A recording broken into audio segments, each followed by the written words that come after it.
And would you look at that? We are live again. This is deja vu. I was only here a few minutes ago, but I am particularly excited about this session, folks. It is the last main stage feature presentation, keynote session, whatever you want to call it.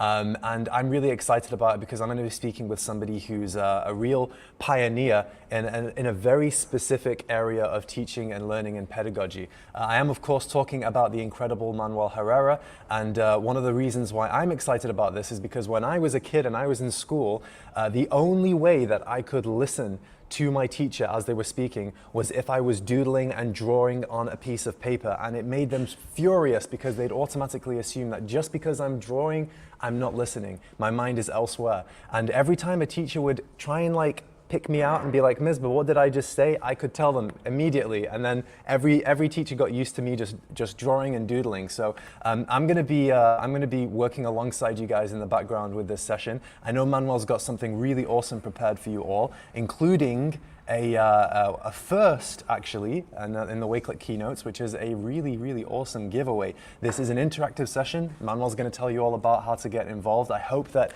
everyone's bought a pen, a pencil, some kind of drawing device, and some paper, of course. And without further ado, I would love to welcome my good friend Manuel Herrera to the stage. Welcome, Manuel. Hey, how's it going? I'm good, buddy. I hope I gave the subject justice in that introduction, but I'm stoked about this. Yeah, man, absolutely. I mean, that's kind of I was the same kid. I was that kid in school drawing and getting in trouble, and I actually continue to be that kid as a teacher. Yep, me So too. I got in trouble from other teachers for drawing with my students. So, Me um, too. Yeah, yeah. When we have meetings in the Wakelet office, I'm sure to always bring my notepad and a pen, and very rarely to actually take notes on the meeting. More to just engage my mind whilst I'm listening and whilst I'm trying to contribute. yeah, exactly. It's funny that I do it now for educators and talk about the benefits of it because just for so long it was I was shunned. So Right, right. Well, hopefully today you'll be able to empower a few other creative people to take pride in their doodles and look at them in a different context, perhaps. I'm gonna hand the stage over to you, Manuel. If you need anything, please just give us a shout. We're only backstage, and let us know when you need links sharing in the chat and everything like that. So, yeah, take it away, brother. fantastic, fantastic. Well, thank you everybody for being here. This is really cool. There's people from all over the world, so I can't just say good morning because it is morning here in St. Louis, Missouri. It's 8 a.m., so I've got my coffee and everything ready here. But thank you all for joining me. I do want you to participate. I hope you participate. Part of this talk is going to be building confidence in drawing because usually when I do this or whenever I present this, the first thing people tell me is I can't draw or I'm not an artist. And so don't worry, don't fret. This is not what it's about. So I like to start with this quote. Drawing is not art. Drawing is thinking. If I can't picture it, I can't understand it. It's so the internet tells me it's by Albert Einstein. Regardless if he said it or not, I think it's a really good quote because it really speaks to why I do this and why I do this personally, why I do this with students, why I'm going to do this here with you guys. Um, so yeah, so thank you to Wakelet for asking me to do this, for being a part of this. This is really cool. I love sharing about drawing. I love sharing the benefits. I love seeing your drawings. I love seeing people change from I don't like to draw or I can't draw or it really brings me a lot of anxiety to it brings me joy or I'm actually using this in work or it's just therapeutic. I like to see the different reasons why people start to draw. So thank you, Wakelet, for asking me to be here. I'm super excited. We're gonna kind of get started here. So every day in our classrooms, we're asking our kids to be creatives. We ask our kids to be designers. We ask our kids to be storytellers. And what we tend to do is we tend to send them off with a tool or we send them off with a device or a piece of software and we say kind of go be creative and be amazing and we're really not always excited about what the product is in the end because in the past I've been in education 19 years and probably in the past 10 especially in the past 5 where technology it's ubiquitous in our schools, right? Everybody has a device. Everybody has something that they can create with. But what we're not, at least what I'm seeing is what we're not doing is we're not always helping kids with kind of the thinking that goes behind using a tool, the process behind creativity. And that's really what I enjoy And that's really where I see drawing kind of start to come in, as well as a couple other ways. But this is really where, the past few years I've really noticed and seen the benefits is really helping kids to kind of think through those problems. We tend to want to kind of gravitate towards like the pretty stuff, this is a couple of pictures of work that I had done with students, and we get really excited when kids have technology and they're designing 3D prints, they're using a 3D printer, they're using modeling software, and we get really excited about that, and we say like, look, our kids are so creative. Some kids can do that. Some kids can just kind of go in that direction and be totally fine. Other kids, we need to kind of help them along the way. So here's where that project or that picture that I showed, this is kind of where this started. I had a group of kids come to my classroom, and they said, I was a tech person in the school. So I was the tech guy that had all the 3D printers, I had the software, I had the GoPros, I had the laser etcher. And so kids would come to my classroom and they would ask, like, hey, Herrera, we need to use your 3D printer because we have a project to do. And I was like, cool, great. Like, what is it you're going to create? And they said, well, we kind of want to build this thing. Like, all right, well, what is this thing? And the kids kind of are talking over each other, and they're kind of like trying to use their hands to like, what is it going to build? And I'm having a hard time understanding what it is they're wanting to make. So we sit at this table. I grab dry erase markers, and I kind of just draw this picture, what you see, a part of this picture that you see. And I'm just trying to understand what it is that they're doing. And so by me doing that, I have a better understanding of how I can help them. But the best part of this was they started grabbing the markers, and they started to contribute to the drawing, and they're having conversations, and they're pointing, and they're erasing. They're taking over this. And I was like, wow, this is great. Like, this really helped kids do this. And so what I liked about this was that when those kids went back to their classroom, the next group of kids came. Same kind of thing. Herrera, we want to use your 3D printer. We have this project to do. And I'm like, yeah, sure. Let's sit at the table and let's kind of draw this out. And I drew it out. And probably about the third or the fourth group, kids started to bring drawings to me because it kind of got back to the classroom that Herrera is going to make you draw something. And for them, it was just like this activity that I was doing. But for really what it was I was really trying to get ideas out of their minds and onto a surface in some way. Here's a second example of how I've used this. Video game design. So we had students that were using a really cool tool called Bloxels. It's made by a company called Pixel Press. And Bloxels allows you to create video games really quickly. They look like this. It's a really amazing tool. But what we were finding was that the kids were doing this, and they were making really beautiful stuff. They were making gorgeous games, and we'd post the pictures. But then when we'd go play them, they didn't really make sense, right? Like, the characters didn't match up. There was no storyline, which is fine. That is not a bad thing. But as we're asking kids to do this, we can really help them along with that, right? We can really help them along with developing a story, developing characters. So we kind of started to do this. And I know that may be kind of hard to see on the screen, but it's a lot of drawing, a lot of storyboarding, a lot of character development, a lot of behind the scenes work that we don't always address with kids. We kind of just say, oh, they're going to go be creative because, the device they have is meant to be a creative device. So this is what I mean by using drawing in the classroom. At least this is a couple of examples of why we do this. So my goal today is that I want you to stop thinking about drawing as an artistic process. And I really want you to start thinking about drawing as a thinking process, as a way to process information, a way to communicate information, and a way of like true collaboration with one another, with each other, whether it's students or even with colleagues. So I'm hoping you were ready, you're prepared to draw. You can do with anything. A lot of times I get asked, like, what device do I need to buy? What tablet do I need? What stylus? What software? You just need a piece of paper and a marker, and that's it. Like, I will never tell you to buy anything, but if you have access to that, fantastic. I'll share some of that stuff at the end. But all you need is paper and a marker, and that's really it. So get those out. You're going to be asked to do something, and I have a really cool thing to tell you. So I'm going to introduce myself in a different way. I'm going to use a drawing to introduce myself, and so rather than me tell you, I'm going to kind of monitor this chat here. And I want you to tell me about me. And you can do that just by typing into the comments, what do you know about me based on this drawing? And hi, everybody. I'm seeing the chat. Like I can see everybody saying hi and how everybody uses drawing. So I love it. So thank you. But yeah, based on this drawing, what can you tell me about me? Oh, hey, Heather.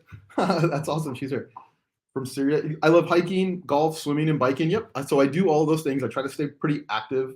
I've done triathlons. I still do them. Nothing, no Ironmans. So, but definitely try to stay active.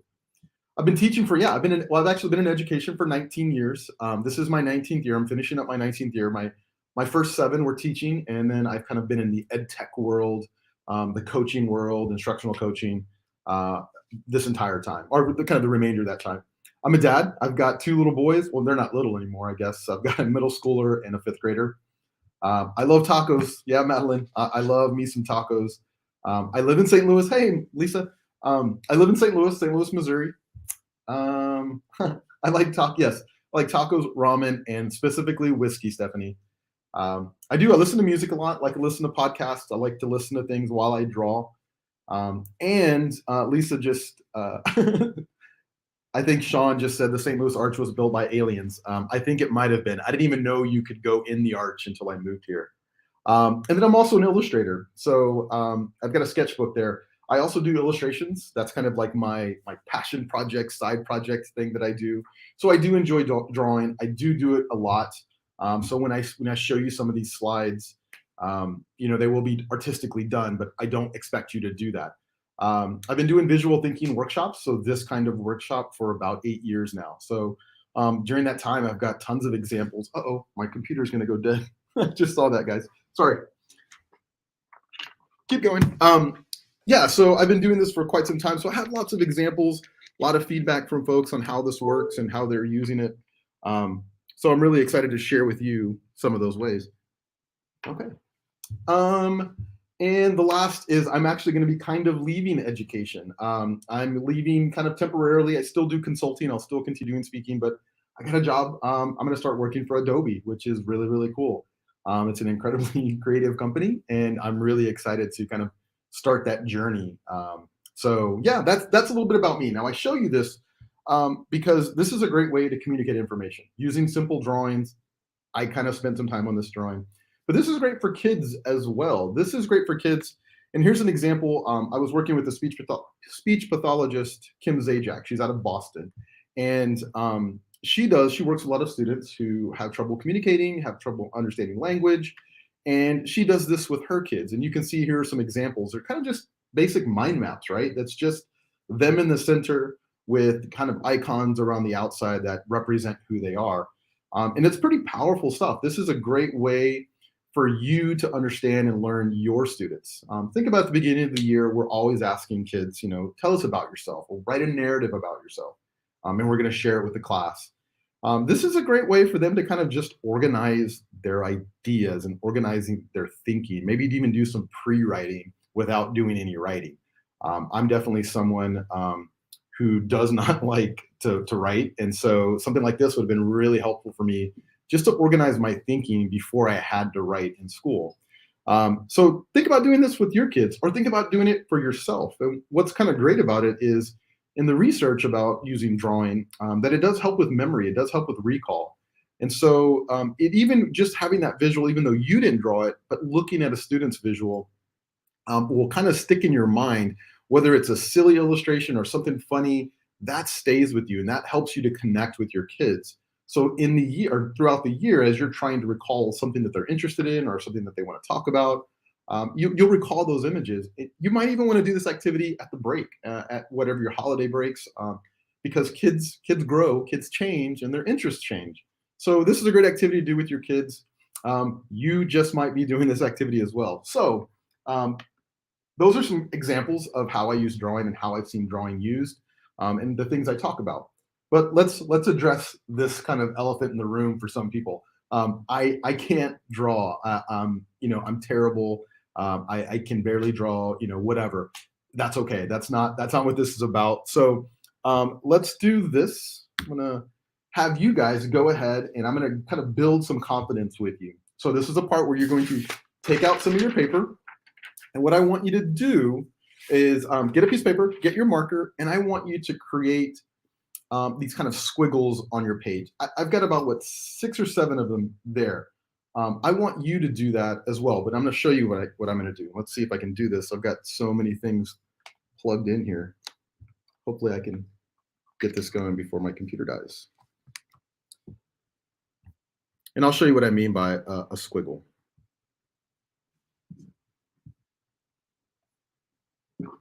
There we go. So on your paper, I want you to create just random squiggles like this. I don't know, create 5 or 6 of them. Everybody always does this, or somebody always does that. But leave yourself some room. No rhyme or reason, just kind of some squiggles. Give you guys a minute to do that.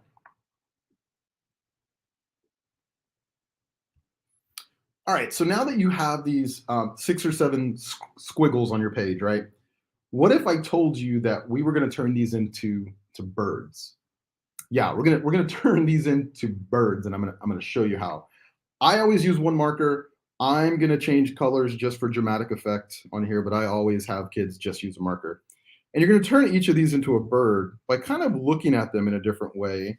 Maybe spin your paper around, and then see if you can find a way that you can add an eye, a beak, and some legs. I'm so sorry, Manuel, but the little message about the low battery just showed up, so I'm just scared that you might get offline. Maybe it's just not plugged in properly. Sorry. Okay, I see that. Yeah, that's gonna. So try that. Try that with your your bird. Sorry, you can even add a tail feather, and kind of watch this magic happen, guys. All you have to do is just kind of rethink about how you see this. So I'm gonna add a beak, an eye, and some legs, and maybe a tail feather, and watch this happen. It's crazy, right? And I'm going to show you this last one because somebody always does this one. Oops. Just change the way you're looking at this. So now you've got a bird that's kind of like that. So you guys keep going. I'm gonna have to plug my computer in. I'm gonna have to disconnect my iPad. I've got way too many things plugged in, but I'd hate to lose you. And so keep going. I want you to try that. And try also, you can do it with not just birds. We've done it with elephants because elephants have large features, big ears, a trunk, noticeable things. But this, I show you this not to be kind of gimmicky.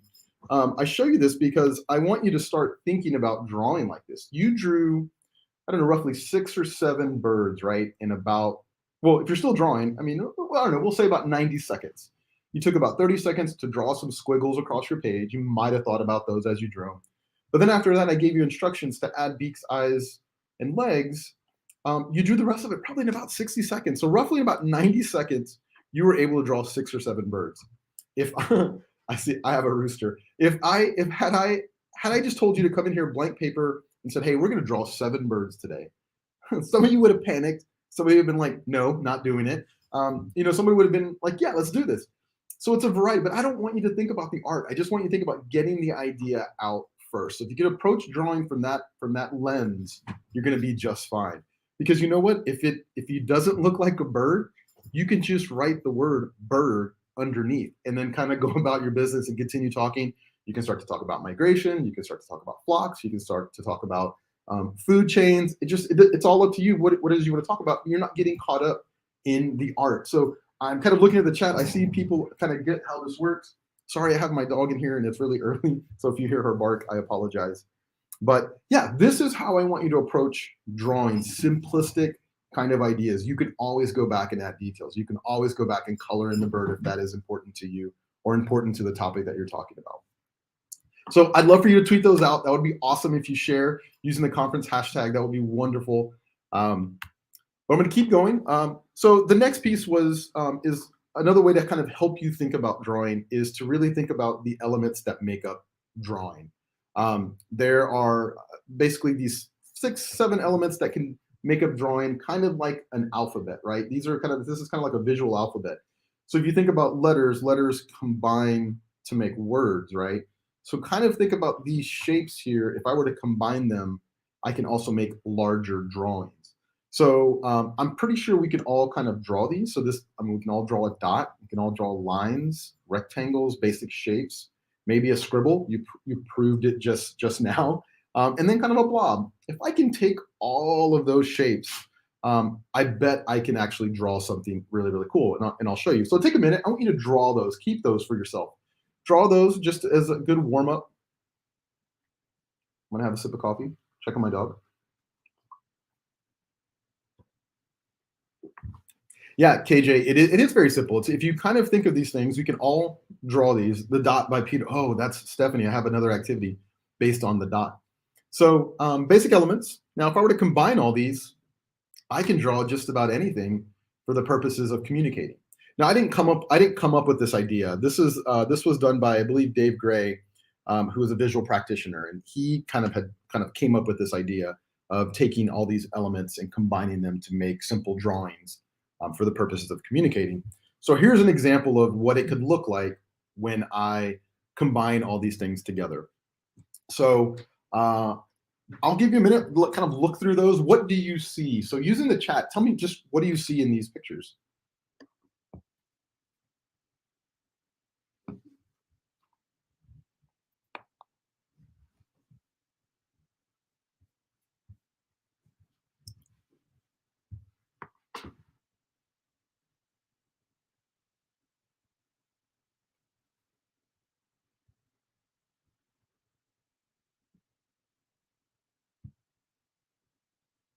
Mountains, a pencil, all simple shapes. The mountains are just triangles. The blobs are the snow on top, a cow.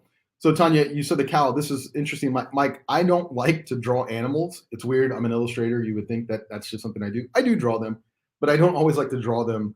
I have a hard time with them. So when I draw them very simple, they kind of look like that cow. The only difference that I would do is I would just change out their heads and change out their tails, which is kind of cool when you work with kids because they will just copy what you do. So we even had an activity where kids drew bodies.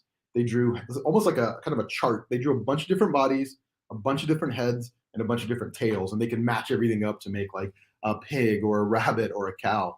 So you see lots of circles. Exactly. These are all just basic shapes, all for the purposes of communicating. I see a mobile device, water, buildings. Those are people in the lower right-hand corner. So kind of a trick when drawing people is to kind of just use like this M shape, I guess, if you will, and then just adding circles. You can always go back again and add details after the fact. And in the lower left-hand corner, that is, if anybody can guess what the lower left-hand corner is, that is a tree and a squirrel. I see Tanya said a worm. Close. This is a squirrel. Again, remember, we're thinking simple drawings. This is actually, I recreated this to the best of my memory for my freshman year in high school when my English teacher was teaching me or teaching us about prepositions. This was like her big pet peeve. The way we spoke to her, we would always end our sentences in prepositions. And so she would do this activity where she would scribble a tree on the wall, and then she would make this squirrel. It did look like this. All we could notice was there was a head and a tail. But anyways, she would say, this is a squirrel. Anywhere the squirrel can be in relationship to the tree is considered a preposition.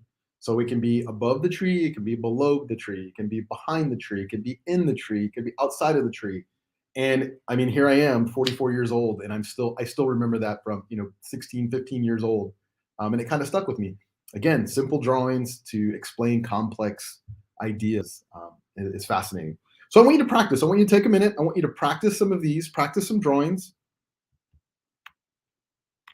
and then I'm going to get into people. So take a minute. A beakless duck. Oh, are you talking about my squirrel? Maybe so. So practice. I want you to practice a couple of things. And then I'm going to talk about how I draw people. Check on my battery here. And I'm going to kind of look through this chat here, see if there's anything that I can reply to.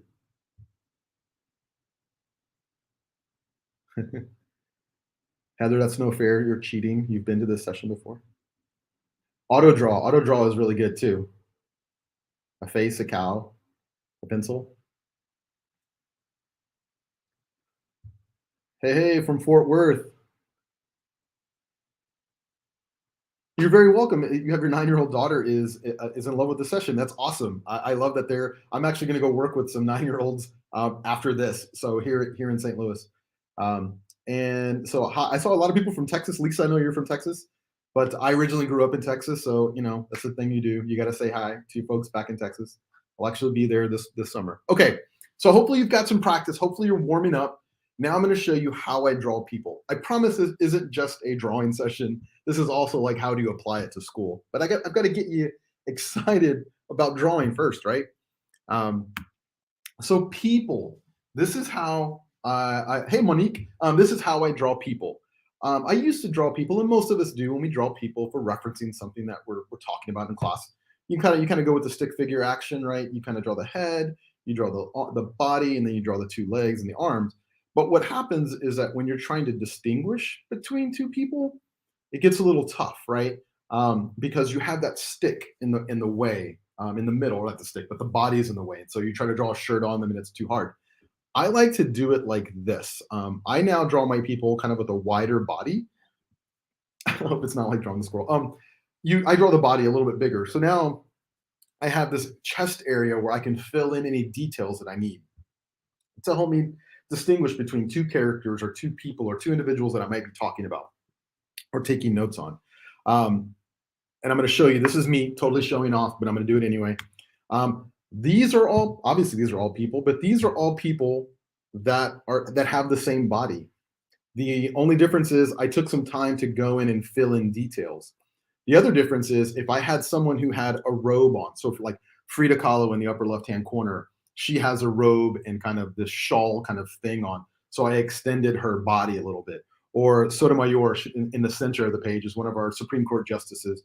She wears a robe, so I extended her body a little bit longer. But it is all basically the same shape. You better hope that person doesn't have a long neck. Yes. So yeah. So try it. I want you to give this a shot and see if you can draw. Take a minute and draw a couple of people for yourself. I'm going to do some drawing while you draw. I'm going to hopefully not get my computer to turn off. I'm trying to think of the best way to do this. But I'm going to have you guys draw some people for a minute. And I'm going to draw along with you. That's fun. I can't let you just draw, right?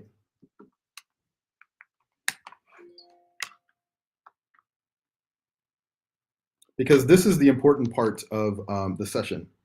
You do need to draw yourself because I have something to give away a little bit later today, or a little bit later this morning, and it's pretty exciting. So you're going to kind of have to draw. So let's do this.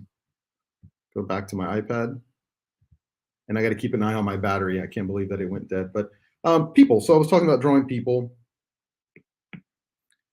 So if I were to draw myself, what do I have on? I have a Nike T-shirt on. So I would draw myself kind of like this. I always draw my people with their hands like that. I don't know. So maybe I have a Nike shirt, but then I want to draw, and we'll do Nike here. And we'll talk about some of the other things I like.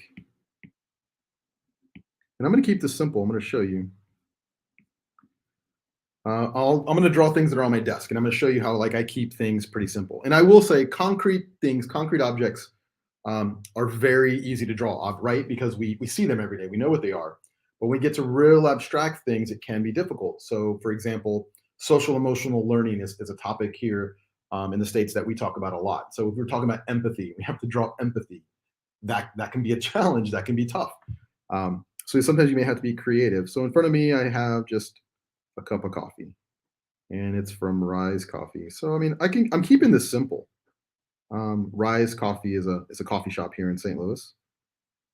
I've got headphones in here. So again, I'm not trying to be artistic. And if they don't look like headphones, I can maybe put musical notes. Keep an eye on my battery life there. I've got a spiral notebook. Also, when you draw in your class or with your kids or with yourself, it takes time to kind of build up these images in your head, kind of this visual library of objects. because it's really hard to draw something if you've never drawn it before, right?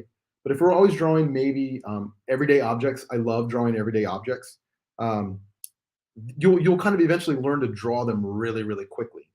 Sometimes some things may take time. Like when I was working with kids, we would talk about the branches of government here, and so I would draw the U.S. Capitol, I would draw the Supreme Court building, and then I would draw the White House. Well, I had to go and look those things up, and I had to draw simplified versions of those, and it took a few times before I could draw it. So don't fret again about that. So what I said, I had a notebook here. So I've drawn notebooks quite a bit. So I'm going to draw my spiral planner. I do like to plan in an analog way. I'm going to put I'll put a heart on it. What else? I've got my dog here. Oh man, remember I told you about animals? Poor May. She's gonna. This does not look anything like her, but you know, I mean, what dog has legs like this? But again, it's I'm being very simple. Oh man, my battery. Okay, I got about 10%. She's also super furry, super hairy, so I might draw. She does have hair that sticks up. What else is on my desk? I have a lamp. So again, I'm just using basic shapes. And this is typically how I draw with kids. When I draw with kids, I keep things very, very simple. I try not to overthink. I do my best to not overthink, and I try to teach them to do that. So I hope you're doing this because I want you to do this. I want you to create a mind map of who you are. I'll give myself some hair, maybe some ears. That looks good enough. I want you to create a mind map of who you are. Let me unplug this because I want you to show us what you've created.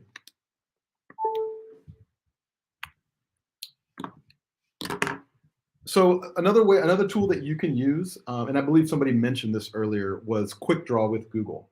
So Quick Draw is a website that is it's free to use, and when you go to the website, it gives you a prompt. It gives you something to draw.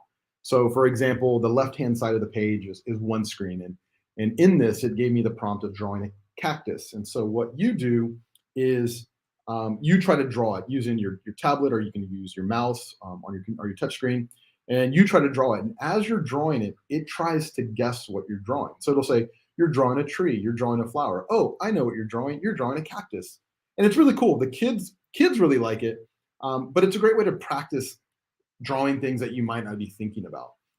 Like I said, I recommend drawing everyday objects. I draw a lot of things that are just on my desk just to get practice, just to warm up. But then you're also going to get you need to push yourself a little bit. So this is a great way to do that. One of these is like for a short monster. It asks me to draw a short monster. So I drew, you start drawing. It's like you're drawing an animal, you're drawing a dog, you're drawing. Oh, I know, you're drawing a short monster. But what's cool is that in the end, you get to click on each of your drawings that you did. So on the left-hand side, if I clicked on the short monster, it takes me to a new screen on the right-hand side. And what it does is it shows you what other people have drawn when they were prompted to draw a short monster. And it's interesting because you can see how everybody thinks a little bit differently than you do. You get some perspective of what people imagine in their minds when you say things. So like for example, the short monster, if you kind of go down the list, there's somebody drew one that had, just one eyeball, very Monsters Inc., right? They had another one that they drew three of them. Looks very Minions like, but it's a really cool tool to use through kids just to get kids comfortable drawing. I will say elementary kids do like to draw and they will continue to draw, and you almost have to stop them from drawing. But when it comes to our older students, that's really where they struggle. They, at some point in time, they felt kind of the same feeling some of us have, is that I can't draw, I'm not an artist. And at some point along, their journey as growing up, they were told or they assumed that they were not good or somebody was better than them. And so you really do have to work with some of those students. And this isn't necessarily for everybody. Not everybody's going to benefit from drawing, but not everybody's going to want to do this. So I do get that. I do understand that. We still have humans that we work with, and that's the nature of different people. So here is your task. This is what I'm going to be giving away, something really cool. But before I tell you, I want you to do this. I want you to practice. I want you to draw you in the center. You can use a piece of paper. You can use a tablet. Draw yourself in the center, and around the outside, I want you to draw 5 or 6 icons that make up who you are. If you're not really sure about that, maybe do 5 or 6 icons about your summer plans or a vacation, upcoming vacation plan, and give us icons. And you don't have to overthink. You're just going to do it. You're just going to put it around the outside, and tell us about you. Tell us who you are. Tell us what makes up your life. What things you have planned that you're expecting.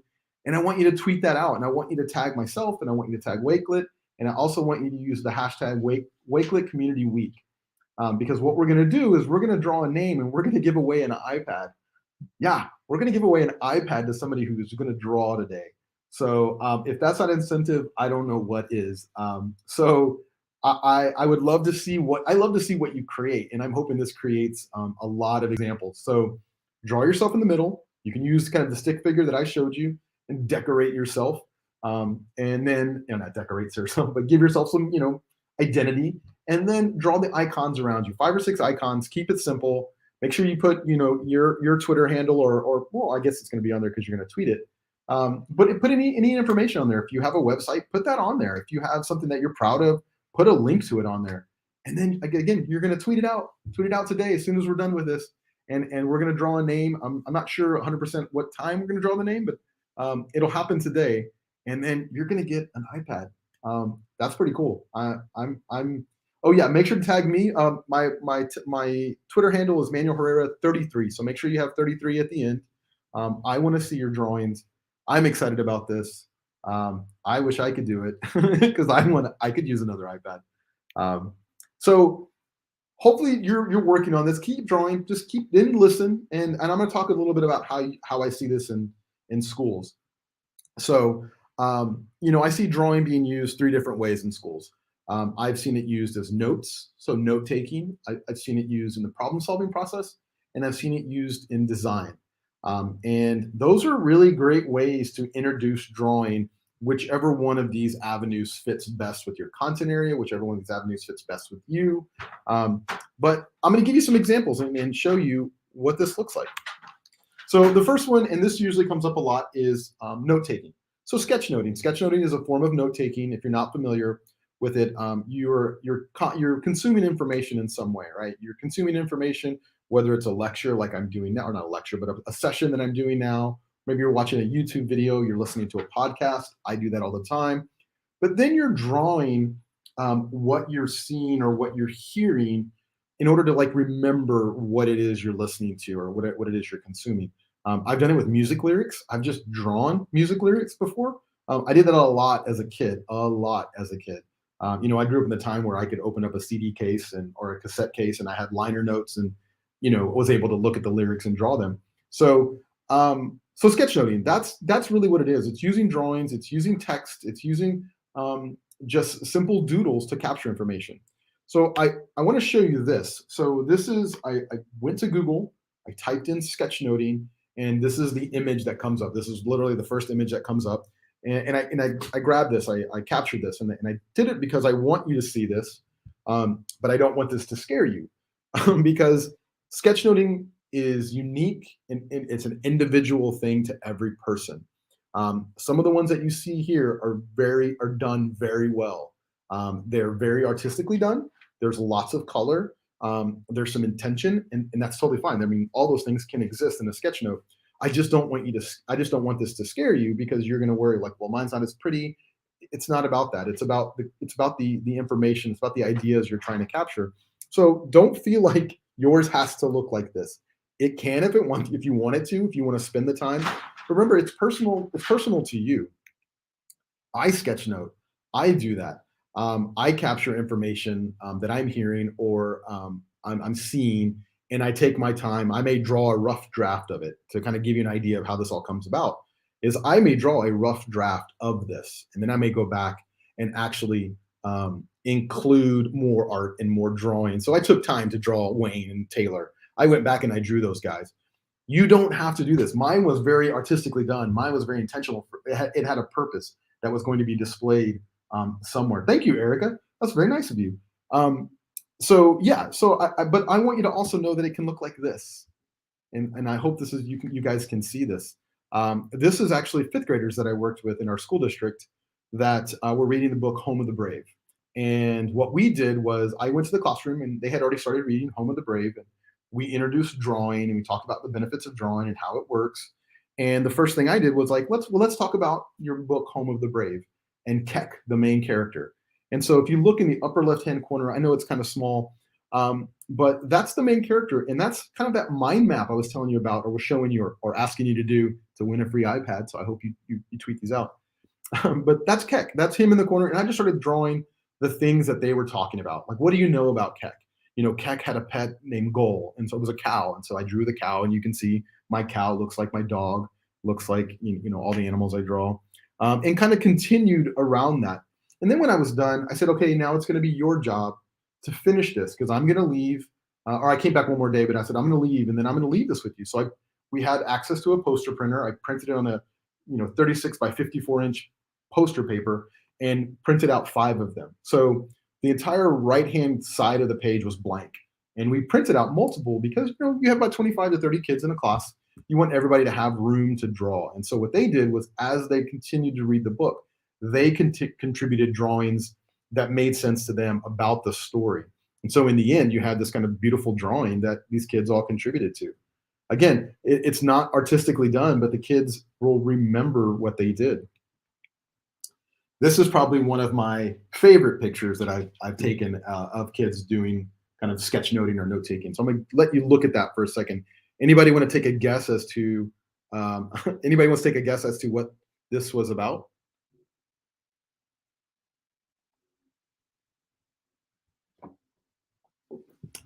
Hey, Erica, I saw your message. I will definitely keep an eye on.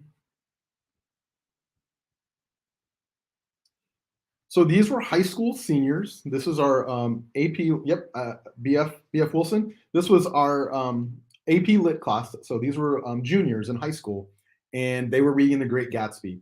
And the teacher said that the students came to him and said, hey, do you mind if we use your dry erase board to kind of draw what we're reading? We're really having a hard time kind of taking regular notes and kind of really keeping all that in order. And he's like, sure. So this was very much student driven. So the kids erased the dry erase board and they started with kind of what they knew about the story. And from there, just continued to capture notes as they read, as they reviewed, as they discussed. And it kind of came up with this. And it kind of looks like a hot mess in the end, right? Like, again, not artistically done and very kind of all over the place. But it wasn't for me. It wasn't for the teacher. It was for the students. The students captured this. The students drew this. That is their work. And the teacher said, he's like, it was amazing to see this kind of develop over time. And then when they erased it all, because it was time to kind of take an assessment and they were reviewing, he said that kids would like point at the blank board now when they would recall information. So if they were recalling information about a character, they would be pointing to where they drew it on the board. So again, if you look at research, it says, the benefits of recall, drawing benefits recall and comprehension. And that was proof right there. So really cool drawing. So that's an example of note taking in school. If you have questions, just put them in the chat, please. And I know I'm talking a lot. I'm kind of going fast, but if you have questions, I'll try to go make sure I answer them. So the next way I see drawing being used is problem solving. So how do we solve problems?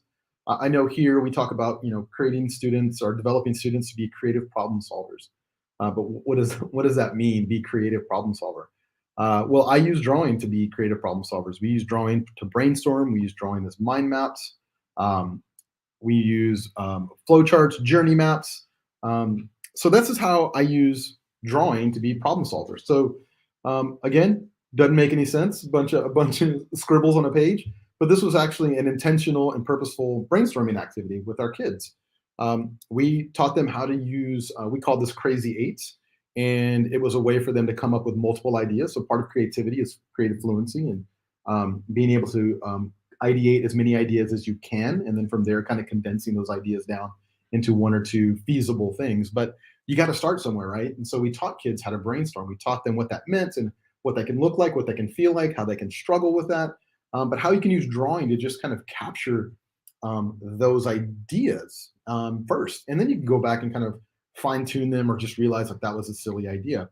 And again, we did workshop, like, get comfortable with drawing, everybody get excited about drawing. We do a lot of that first, just to get the kids to not overthink drawing, right? So Crazy Eights is one of the activities. Anybody want to take a guess as to what this student was planning?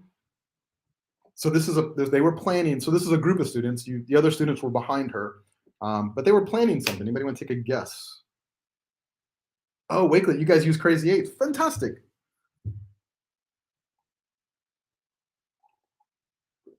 Sketchnote storyboards for green screen shenanigans. I like it, Erica. So what they're doing is, this is a group of students. This is my classroom. Saving the world. Hey, Katie, saving the world. I wish that's a lot of saving the world there. I hope they came up with something good. So this was my classroom. The kids came in. Again, Mr. Herrera, we need to use your GoPro. We need to use your laptop for. We need to use your laptop for the editing software, et cetera, et cetera. And I said, okay, so what video are you going to shoot? And they're like, I don't know. We're just supposed to make a video for our social studies class. And I'm like, there's got to be more to it. And they're like, well, okay, it has to be a video for a historical presidential candidate and a video against a historical presidential candidate. So kind of like a smear campaign and like kind of a positive campaign. And I said, okay, so what are you going to do? And they're like, we don't know. And I'm like, well, there's the problem. We got to know what we're going to do. We can't just give you the tools, right? And we tend to do that. We tend to just give kids tools because kids are, they were born with technology, the digital native comment, which kind of drives me crazy. But just because they know how to click buttons doesn't mean they necessarily know how to create and really think through that. So we got to help them, and the same thing, they help us as well. So planning a video. So we mind mapped presidential candidates. I know I'm using mind mapping a lot, but it's a great way to use drawing. It's simple, it's easy. And so what they did was they drew. The students did research. The students that were behind her did the research, and they would call out information about the different presidential candidates, and she was organizing that information that in a way that made sense to her. And she put them in the center, and then she even grabbed different color markers on her own. They kind of owned this. I kind of gave, help them get started and help them understand how we can do this. And in the end, I was prepared to defend them if they didn't get the video done, because the goal of that video was for them to learn about historical presidential candidates, right? The goal was not for them to be video producers. And so we have to really be careful with what we ask kids to do and how we grade them on it. I understand about accountability. I understand they need to know how to have goals, set goals, and accomplish and achieve goals. But if we're not going to kind of help them with that process and work through that, let's maybe rethink how we do that. So they got the video done. They used the sticky notes to kind of storyboard everything out. So I know Erica earlier said they storyboard. I love storyboarding. I think that's something that we don't use enough of. So design, the third way that I told you that we use drawing is design. So whether it's to design a prototype, to storyboard, we just said, even more brainstorming, or just like kind of doodle some thoughts and kind of really process some information. So here's an example of what that can look like. So these are high school seniors. You're very welcome. Learn English quickly. Thank you. These were students that were rethinking the immunization process. And this was interesting because this was pre-pandemic. So this was before the pandemic. We had a group of students who work in the hospitals, and they were observing that kids have a lot of anxiety around immunizations and getting shots. And so they were trying to rethink how we administer immunizations for kids. And so they were thinking about taking, the everyday syringe and decorating it and making it look like something that the kids are interested in, like an airplane or a princess wand or a Harry Potter wand or a spaceship or a rocket, which was really a cool, clever idea. So we said, well, let's draw these out. Let's kind of go through those. Let's brainstorm. Let's kind of come up with a variety of options. And then let's go back and talk to the nurses and the medical technicians who administer those and get some feedback from them. And because they had access to those people being in the hospitals, and it was great. And when in the end, they kind of learned that you have to be real careful with kids that age, because they're very literal. They don't understand sometimes that, between fiction, fantasy, and in real life. And if you tell them you have a rocket that's going to go in their arm and give them a shot, they might think like little rockets are going to go into their arm or little aliens might go. So they kind of had to rethink that idea. But this is where it started. This is what, we had them do. Before we used to, here's a 3D printer, go make it. Here's the modeling, software, go make it. Drawing helps us get those ideas out first and quick and iterate and go get feedback really, really fast. And it's low cost, very, very low cost. I don't know if you guys know Claudio Zavala Jr., but if you do not, you should follow him. He's an amazing creative and YouTuber / Adobe educator. I had saw this picture online that he had posted. I said, hey man, tell me about that. What is this picture that you posted? And he said, oh, that's the storyboarding process that I use before I create videos. I was like, oh, tell me more about that. He said, yeah. He's like, before I create my videos, I storyboard them. I have to know kind of maybe what I'm going to say or what I'm going to shoot or what I'm going to talk about. And I kind of put them on note cards and move them around so that I have a kind of an idea of what I want to do. He's like, I don't just go and grab a camera. And I'm like, because that's what we do with kids. We just tell kids, go grab a camera and make a video and use some piece of software that we think is really cool. And then say, hey, look how creative our kids are. That shouldn't be how there's exploratory time to do that. But I think when we ask them to create real content, again, using drawing, using storyboarding, using these structures to help them plan those out. So this is kind of the last part of my presentation today is this link here, and I believe they're going to put this in the chat, but it's bit.ly/make-it-visual, and this is. I think I have this up. There's a couple of things to this. I do. Funny enough, it's actually in a Wakelet. That was total coincidence. This has existed for a couple of years, 2 or 3 years now. There's a few things in here. There's it's going to come up as visual thinking by myself and Sadie Lewis, who is another educator here in St. Louis. We do a lot of work together, and we try to capture some of the work that we do with kids, specifically around creativity. That's kind of our jam. That's what we do. And we would work with kids on design thinking and ideating and brainstorming and prototyping. But a lot of it had to do with using drawing. And so what Sadie did was she captured these activities kind of in words and has given you kind of instructions on how to do this, or kind of a narrative of how we did some of these activities. So like the crazy eights that I talked about, that's in there. So if you go and look, you can see how he did that and what you need in order to do that, which you don't need much. And there's also, so I think there's 3 or 4 blog posts, 1, 2, 3, 4, 5 blog posts. And then there's also this visual thinking guide. This is yours. It's free. This is something else that I created with Sadie that has kind of some of the same stuff we did today. So take it and use it. Some of the activities are in here. Let's see where, like kind of using the simple lines, the simple drawings, the simple shapes, kind of going in there and practicing crazy eights. So a lot of this is printable. So you can download it, print it, use it. Please do that.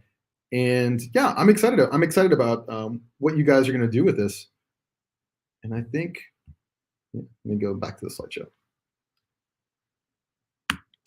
So don't forget, post this. Oh, the link is not, oh, sorry, that's on there. Go and post this, complete this. Make sure you tweet it out, tag myself, tag Wakelet. Make sure you put Wakelet Community Week as the hashtag. We'll go back and look at these. We'll grab one and we'll give away an iPad. That's pretty cool. I'm excited about that. I want to see who gets the iPad. Thank you so much for hanging out with me. There's my information. Please reach out to me if you have any questions.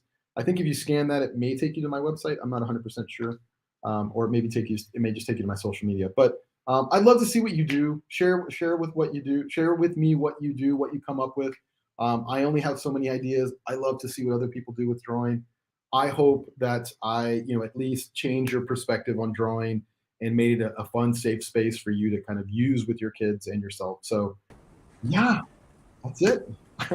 Dude, thank you so much, Manuel. Honestly, that was like a particularly engaging chat box as well. Like so many people contributing to it. I think that this is going to connect with so many learners who may not necessarily at the moment feel empowered to use the art of drawing, even though you're looking at it not as an art, more as a thinking process, to try and help them get to where they're getting. So, me in particular, I'm very, very fond of the things that you've shown today.